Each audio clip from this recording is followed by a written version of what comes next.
Hello and welcome to another coaching video. And in this one we have a Diamond Karthus and a Diamond Briar, or Karthus and Briar, depending on where you're from and how much hatred you have in your heart for these champions.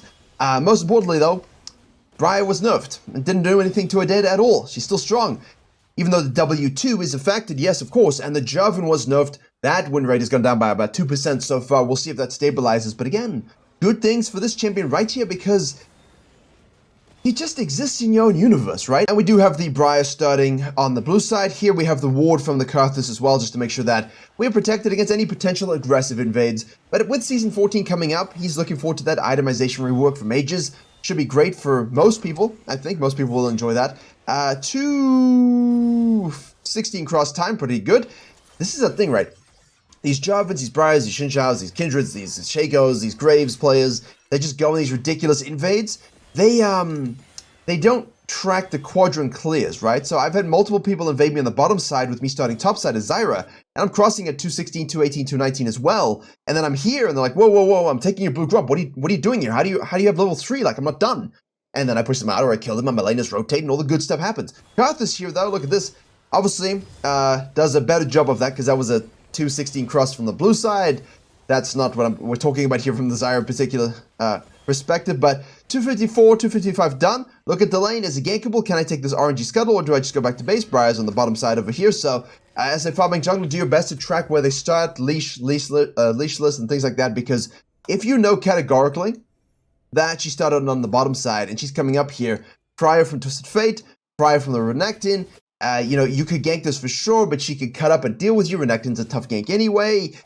Twisted Fate can rotate. Why necessarily coin flip a bad scenario when you can go back to base and buy Dark Seal and Doran's Ring?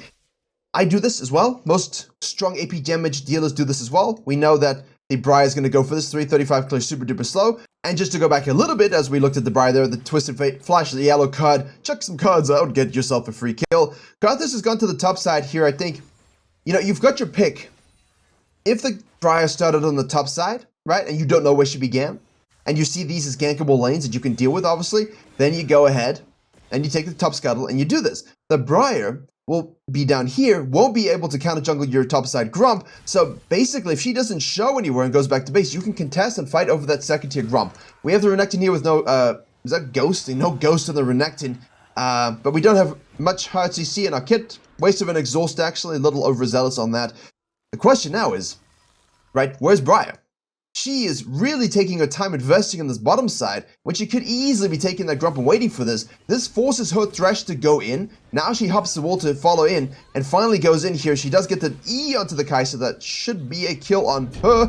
Yes, it is. If you want help implementing this information into your own game, I have a free jungle improvement resource, as well as a dedicated program where we have jungle video courses, jungle coaching VOD libraries, weekly free video content seen nowhere else, as well as Q&As and patch note rundowns, as well as a private jungle Discord. And if there's one thing I'm good at, it's converting junglers to gold, to emerald, to diamond, to master plus. If you want to climb faster than anyone you know, jungle div every game you play, click the link below or head to virkayu.gg. Yeah. Let's talk about this. Like, this execution here I don't like. So, if you're in the situation where now you know the Karthus starts down here with the leash and goes up, the guy doesn't show. Then he shows with 2 items in pocket, so you know, okay, look, Scuttle Crab is snacked up and enjoyed. Then hey, I know that I can go ahead and take this Grump. And if there's no crashing wave here, or you're struggling to find a way to go in, I just take the Grump away, leave a ward behind, obviously here for the Karthus. That's how you get ahead of him. And then you can look to dive if it's possible or not. But her patience here is good. She does wait a little too long, and the Thresh obviously kills himself in the process, but she does get herself a kill. For the Karthus' perspective, it's a case of, do I just go down to the bottom scuttle and guarantee I get that? Or if Briar's there, just start fighting her? Maybe I can gank bottom lane if she isn't there. I probably would want to do that so I don't waste time going back to base. Well, just diamond things. Because now we're really delaying. Like, it's 4:40 now. We're not really delaying, but we're delaying by 30 to 35 seconds our natural sequencing power. Here, if I don't know at all where the Briar began, I'm content kind of having a look, honestly. I don't want to die for this. I want to play it measured and intelligent. You want to look carefully. Hey, can I, oof, all right. Can I really gank this before Briar shows up? If she did start solo bottom side, or if she started solo top side, where is she going exactly? It's a tough hedge, right? But I do know one thing. Even in Diamond, one thing that's very important. You saw how slow the Briar was to clear, do the scuttle, and wait for this gank. Because you are so quick, and now you go to this side, she will take this. And we're not looking to handshake, right? We're looking to control 3 quadrants. That's like the big desire. But yeah, low HP targets. We see those. We think, okay, Briar's definitely going back to base. She'll have a stride breaker. She'll go back to the top side. Karthus uses the W there for Magic Shred. Cleanse is burned from the Kai'Sa, who does actually get the kill there. No assist for Karthus, but that's fine for us. Mana heavy. The last chapter can't come soon enough. He's going to have a look. Obviously, Briar's not crossing over the mid lane here. Shows us the ward, so we see everything, which means we can gank this. But with Karthus, this is a bit janky because it wasn't obvious, you know. If you can full clear, gank, scuttle, you know, gank mid lane 2, double scuttle, you can reloop if you want. Ideally, you don't have to, but the Darkseer plus Doran's Ring allows you to actually fight over crabs a lot more. Gives you a lot more 1v1 power, 2v2 power, and things like that. But I'm not entirely sure why you would go to the top side where you're going to have no camps whatsoever other than her respawn. And, I'd rather always just go for the bottom lane, have a look. If she's there, okay, I can make the decision to 3v3. I can go to the mid lane as well because Twisted Fate was low, right? You come down the mid lane, you cut down, you see the Twisted Fate, you're in the same position. And then maybe you see her sooner so you can counter gank and things like that. But all in all, the goal is, as it always has been for Karthus and champions like this, sequence, look for ganks, sequence, and look for ganks. Ult is burned from the Renekton. We know the blue buff is going to be taken, and this is where you get a little bit handshaky even in this elo. You do one sequence, you gank, you scuttle, you base, whatever. You do another sequence, same thing, gank, scuttle, RNG, whatever, right? You'll find yourself at the end of your second sequence with their second buff spawning. And this is where I like to ensure, if I'm the Briar, or I'm a champion that knows I can 1v1, I like to ensure that I'm timing everything such that I can contest or prevent this. Really. And if I'm not here to prevent or contest this, like say it's my red buff because I start topside, I'll take a dragon. Like I will give you my red for this if you are sequencing this way. And then I will take your red afterwards, hopefully with my support, and kill you if you show up unannounced. And now I can base and control this, right? So there are ways to kind of go about this, but the Briar's going to steal our blue, we'll steal her blue. There's a control ward there, and we're caught out a little bit. That's the rough thing about this as we look at it. From our perspective, straightforward play, right? Straightforward play. I did a coaching session yesterday, and there was a control ward in the pixel bush. And we walked by it 3 or 4 times before we walked through it and cleared it. Happens in pro play, happens in challenger, happens at every level of play. It's always a force of habit, my friends, to use vision to check to see if you've been spotted. You need to know if you've been seen. And I literally went for an aggressive invade yesterday myself. Same play, red buff. Saw the jungler go down here, okay? Went into this, invaded and killed him. That felt great. The support followed me like, wow, that's a nice play. I'm like, yeah, of course it's a nice play. We tracked him, we got him. But earlier in the game, I went for this play in the same scenario where people can rotate and I didn't have the support of my laners, and I thought, hey, my tracking's good here, I got this red. And then all of a sudden, I said out loud to myself, uh-oh, because everyone sagged out of vision. I was like, am I in trouble? Are they rotating to me? Did I walk over a ward? I'm asking myself, like, did I walk over control ward? Did I not scan a bush or something? And I'm trying to be as strict as with myself as possible, like I am with everybody else in that pathing. Turns out there was no ward. They just sagged off and they kept on trading afterwards. I breathed a sigh of relief. I stole his red and carried on about my business. Did a nice gank in the bottom lane. Here in this case, right, you're doing this. You see the Twisted Fate disappear. You got the mid lane Kai'Sa at the moment. This guy disappears off as well. You don't have flash, which sucks, okay? And now they're collapsing down, so do the mind games. If they're collapsing down on you, because they think you're on the blue, walk out the way you came, try and hit the movement speed, and go. Don't try and base, it's too obvious. Or continue down all the way into this little pocket, and just run. Run as far as you can. Or tank 2 turrets. Like, I don't think you should base it in the moment, although it is a bit of a mind game thing, so it's easy said with the results, but Twisted Fate is ultimate, so he sees you and he cancels it, and you don't get out, so, you know. Play the motion of the team, but check the brush, hit the plant, play it smart. She lives this here as well. Now she's going to go ahead and dive the bottom lane here. Nothing gained, but we do see her with a blue buff, so we know our blue buff is gone. Kai'Sa's rotating over. She's cutting the wave. Kai'Sa says, hello, I can kill you. Briar says, I can E you. Karthus says, unfortunately, I don't have my Requiem, so I'm going to go ahead and do the wolves into the Gromp. And because Briar took a whole red side, right? Briar is sequencing top to bottom, steals, comes, resets. I know I can do bump to the bump and snack away a Hextech Dragon. So let's see if he does that. Yes, he does. Bottom lane shows up. Please, bottom lane, just make sure we don't get too out of position. We want to take this dragon. Thank you. Because Briar's on the top side. We don't want to give up a herald. Good ward over there. We see this. Do we cut in now to protect and fight? I think I would like to. Depends on my laners. Okay, she's on it very clearly. She's on it very clearly and forces her off. So we take that. Cool. Don't fight if you don't need to. Use vision and Scribe's Blooms to say we're coming to contest. And mostly they will leave. And if they leave, you can do your red side quadrant. She can't hang around because now she might expect you. This is why it's good that she's just left. Because she might expect you to walk on down to try and do it yourself. Then you fight her. She fights you. And if she wins, that's not good for you. So you just do your camps. She runs away all the way down. And now you can loop back to the herald if possible. It's all about timing gaps. Vision gaps and timing gaps. Yeah, totally. W2. I see that nerf. I see the nerf. Very strong nerf. Now, of course, we can't go and do the herald. We can instead hold the wave. Well, I don't like spending too much time holding waves anymore. Like, I get it, but it is what it is, Junglers, you've got to understand that holding and pushing waves can win lanes without the gank.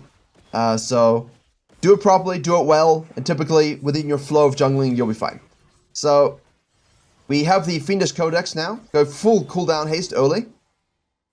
Bottom lane is shoved in. Briar's taking this sucker over here. No one's going for the Herald right now. I guess there's no real rush for that.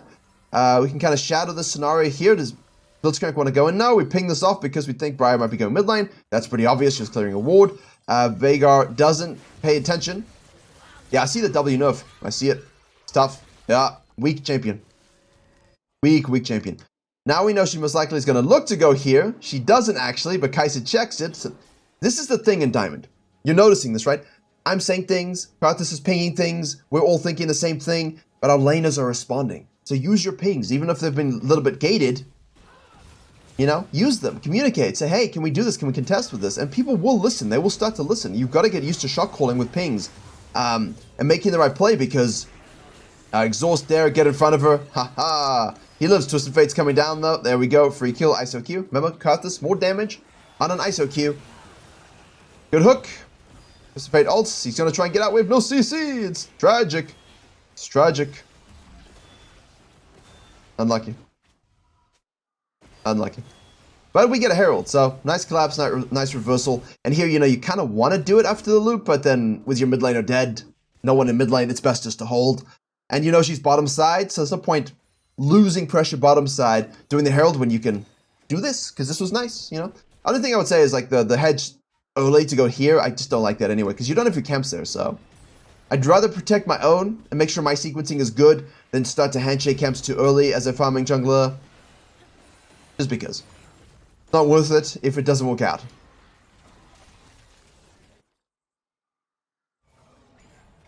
Oh, does that hit randomly Blitzcrank and take her completely to the opposite side of the map? That's a big downside of this champion, but she doesn't have a lot. Might as well be gated by her own inability to play it. Level 8 to level 11. Let's see. Does she go for this? She does. We're just farming as Karthus here. We have a full Gore Drinker finished as Aatrox. I don't know what the Briar thinks she's necessarily going to do here. Exactly. Like, they're just so over the confident with their Stridebreaker and their champion, but it's like, you're down 3 levels. Why would you ever fight this? What I tell you guys on this channel all the time. You're down 3 levels. Don't go fight them solo unless you are categorically 10,000 gold ahead in gold. In a 1v1 sense, and it doesn't matter with your experience, but Aatrox with Gore, come on. Now, you didn't know he had ultimate, but I don't think he needed the ultimate, but there you go. Nice shove, nice prevent. 113, 107 to 80 CS, that's what we want. Definitely not the smoothest sequencing game, but good rotations to look for ganks, good holds. And that's all you just relax, right? These kind of plays are just relax. You see bottom lane here, press your R button. We have first strike, obviously. There we go, kill for us. Keep your eyes open, keep your F keys open. Briar probably will be bottom side now. We do kind of know that because she was top side, she died. Obviously we have vision here so we can see things. Let's see what happens. We can keep our eyes on this. Like, do we need to rotate to it or is she doomed? If she's doomed, then don't even bother. Yeah, just do your blue. Got a dragon up on the map we can go straight to. Could sneak this away. Because we have Aatrox. Only because we have Aatrox. and their bottom lane are out of the picture, and Twisted Fate doesn't seem to be looking for it, so hey, I'm fine. And if honestly there wants to be if they want to contest this, then you can just fight them and win. So, nice little snack. Translation gank into the mid lane, potentially. I mean, Aatrox can handle it. I don't think I would stop my econ here. Basically, Kaiser's on base. I look at Veigar top lane. I'm always looking at the map in these situations. He can just 2v1. Again, all about your econ. You need level 11 right now. Whoa, again. It's all going to change for 14 though, isn't it? Season 14, this little zone of play ain't going to be the same. Drag your camps always. Pets are irritating. I agree. But drag your camps. Seems to be mostly in control at this stage, but we've all seen Briar come back. Level 9. See, this is where you gain the lead, right? If you've had a bit of a less effective game, we see the Karthus rotating over here when we see the Briar. You know, you can just go ahead and do your sequencing. Should be getting her there. There we go. If you just do your sequencing, and you know you've compromised her to the point you're ahead, you can just keep your eyes open while shadowing, and when you see her step on a ward looking to trap, you just rotate down to the fight, right? But if she doesn't show, or she dies doing something stupid, you just keep doing your sequencing. But the baseline is, take your camps, shadow scenarios, rotate when necessary, otherwise keep your thing, keep your stick going, control with their jungle, scan their jungle, obviously, as much as possible, and then take their stuff when they're dead. And mostly, look at this. I'll wait for us. I'll wait for us, because you look at this as well. Ult is up from Karthus' perspective, so we watch, and we use, and we press, and we kill. Macro, baby. We have a Krug camp we can snack, and then base on maybe, what do we have in pocket? 25, you. Finish the quadrant. No stress, right? If there's a dragon up, or like a crucial fight for Baron, or something coming up, and you don't have time to do your Krugs, just leave them. I know it's tough, but just leave them. Go spend your gold, unless it's like a core item, but even then, you don't want to be late. You want to make sure you're getting there for the setup, you're getting there with your spikes. And obviously, Karthus' case. Shadow Flame in one buy does seem to be the juice. TB committed by the Crocodile says, hello. I would like to rotate over to you. Kaiser repositions very, very nicely. But the yellow card, oh no. ADC gaming, 2K23. That's fine, ADCs have been very strong actually the whole year. And now we look, we're watching, Karthus is rotating. You see, I'm not even looking at him because I know he's moving over. Same page. Press W, get the magic shred. Stay on the sides here, use your spacing, use your spacing, use your spacing. Always think, hey, can I fight? Can I fight? Should I fight? Briar keeps chasing, we're chucking Qs over the wall. There we go. Now, Briar's going to try and go in on us. He'll probably turn this. Man, she misses her E. But we can probably turn this, maybe? Why would you stand and do the Grump on a Karthus zone of death? And the Grump. Alright, I'll take that. Phillies takes a bounty, though. Veigar's top side. No TP. Shadow, use your positioning. Try not to die, obviously. Easier said than done sometimes. But in Karthus' case, it's not always bad, right? It's not always bad to die. As long as you take out the enemy jungler or more than one of you, they can't do anything. There's no objective on the map other than a Herald. No one's going to do that without the Briar. Again, Karthus ult. Going to start to do damage now.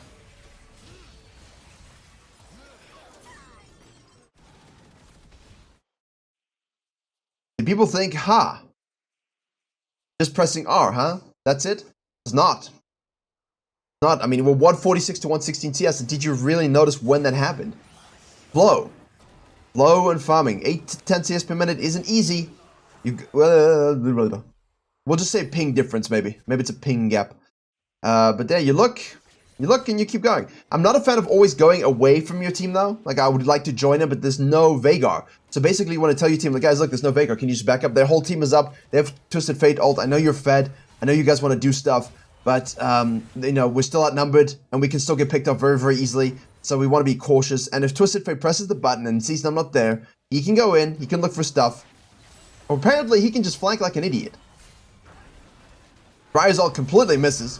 Karthus is on the bottom. Like, we're just watching this as Karthus. I get it. This is it. Even as a regular farming jungle, you're just watching, like, why are you guys fighting? Oh, hello, Briar. And then you should be able to win the 1v1 at this stage. We do. Shadow Flame. 112, 17. Can't see that, right? Yeah. 1,000, 1,200 extra damage already. We start the dragon up. TP is committed by the Twisted Fate, and, you know, we die. But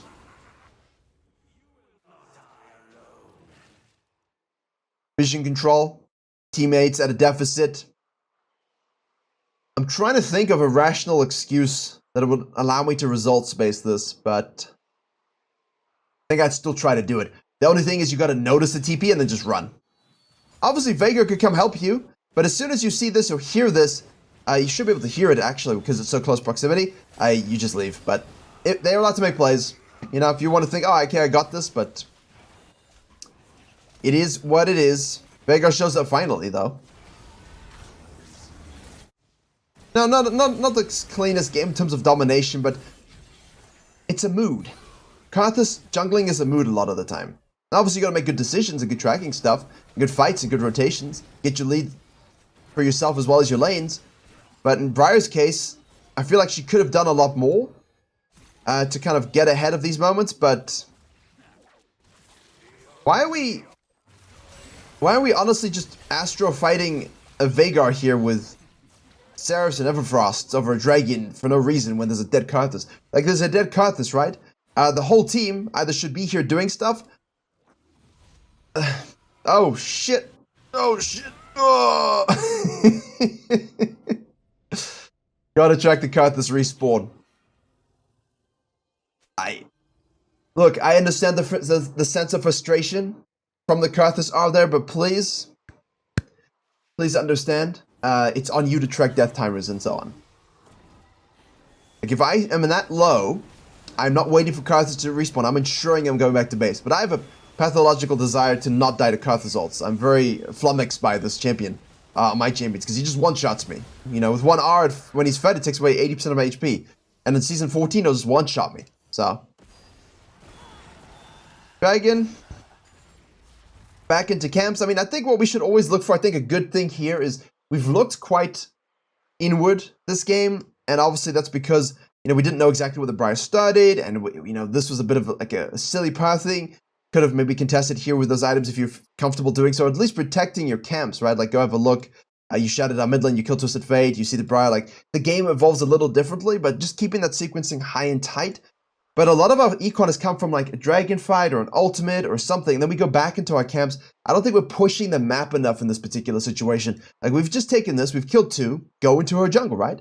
You have the red spawn timer. No one had red when you killed them. She's top lane. Go and take this, crash down here, shadow the Veigar, right? You know, now is not the time to farm your own camps. Now is the time to farm their camps. Push up, push the wave, rotate to this one, take all of this. You know, your team resets. You don't need to, so loop back to this. Everyone joins up. You do the Baron. Like, look to really push that 3-quadrant control, 4-quadrant control at the moment, versus going back to your jungle. Because in another game here, your team aren't going to be able to survive. They die. And our Baron's on the table and you're not there. So, even so, it is happening. Like, they see you with a Twisted Fate ult, right? They see you.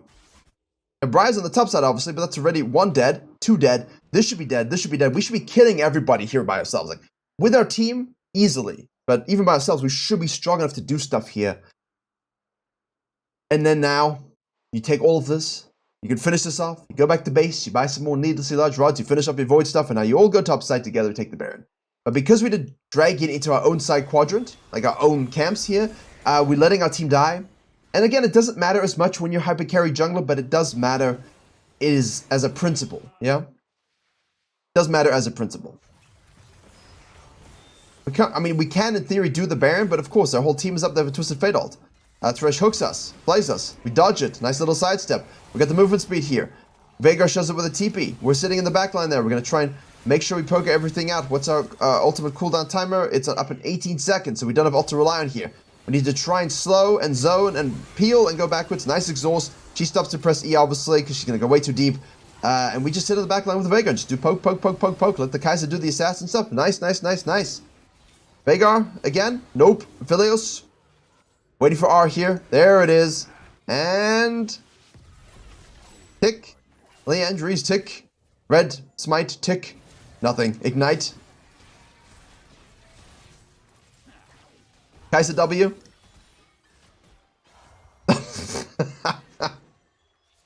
This is very diamond. She does hit it though. Bless her soul. Loses GA for it, but she does hit it.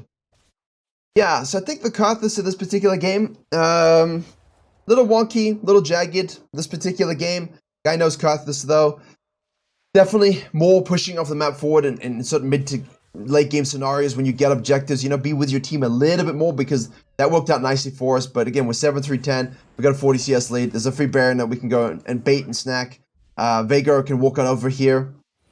And now there's a lot of downtime between camp spawns too, so let's see what happens. Probably a lot of posturing. Push the mid lane out. Yeah, push the mid lane out. Raptors are up, waiting for Blitzcrank. Do the Krugs as well. There you go. Join your team again. Kaiser's up as well. Okay, now we can start it. Let Kaiser join us. Briar's contesting. Should have taken that away. Vision control. Should have taken that away. And now there's a fight. So now two of us are doing it. And you know what I feel about this. I think everyone should just turn and win the fight easily. Unless you can solo it, obviously, but Ravenous Hunter is no longer a thing, so less appropriate to rotate and heal, but yeah. That's okay. Do think we should have turned, though. Like, it's just good. Karthus doesn't have to do these things as much, but good practice for everybody. There you go. Damage. Tick.